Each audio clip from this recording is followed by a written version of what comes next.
Saudi আরবে এক আদালত হয়েছে। আদালতে দুই ভাই ঝগড়া করছে। এক ভাই বলছে মাকে আমি রাখবো, আরেক ভাই বলছে না মাকে আমি রাখবো। দোনো ভাই ঝগড়া করছে মাকে ঘরে রাখার জন্য। এরপর এক ভাই মাকে নিয়ে চলে যাচ্ছে, আরেক ভাই মাটিতে গড়া দিতে দিতে অবস্থা খারাপ। সৌদি আরবে আদালত হয় মা বাবাকে ঘরে রাখার জন্য, আর আমাদের দেশে আদালত হয় মা বাবাকে ঘর থেকে বের করার জন্য, ঠিক কিনা?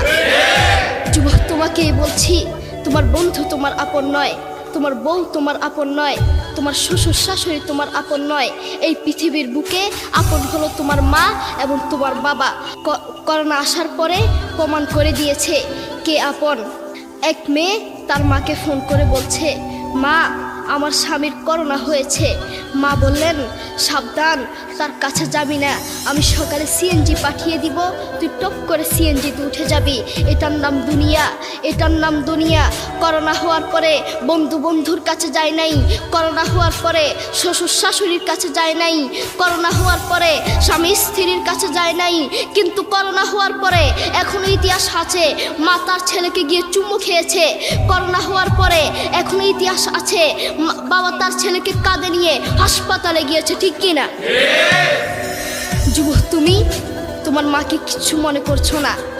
তোমার মাকে তুমি ঘর থেকে বের করছো।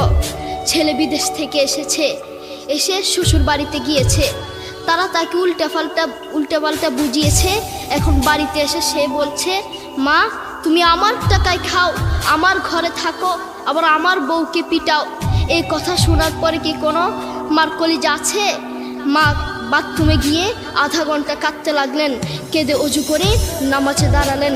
নামাজ পড়ে আল্লাহর কাছে বলতে লাগলেন, আল্লাহ তুমি আমার মার উপর রাগ করিও না, আমার ছেলের উপর রাগ করিও না, ও ভুল করেছে, তুমি আমার ছেলের উপর রাগ করিও না, আমি আমার ছেলেকে বুঝাবো।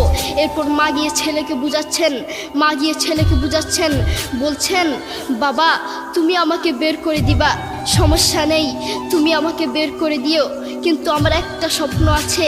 ছেলে বললেন কি স্বপ্ন বলেন?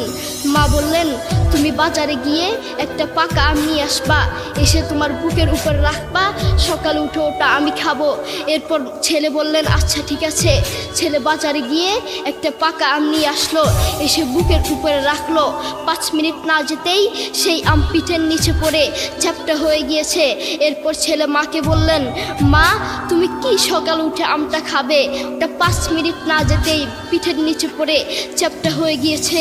এরপর মা চোখের পানি ছেড়ে বলল, বাবা আমি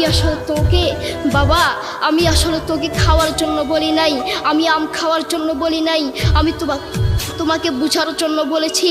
তুমি আজ একটা রাত এই আমটা রাখতে পারো নাই, আমটা বুকের উপর রাখতে পারো নাই, আর আমি সেই তোমার দুঃখিনী মা যে 1 বছর 2 বছর নয়, 3 বছর নয়, পাক্কা 5টা বছর এভাবে তোমাকে রেখেছি। আমিও যদি তোমার মতো এভাবে ঘুমাতাম, তুমিও তো আমার পিঠের নিচে পড়ে চ্যাপ্টা হয়ে যেতা। এরপর ছেলে চোখের পানি ছেড়ে বলল, মা আসলে আমি বুঝতে পারি নাই তুমি কি জিনিস।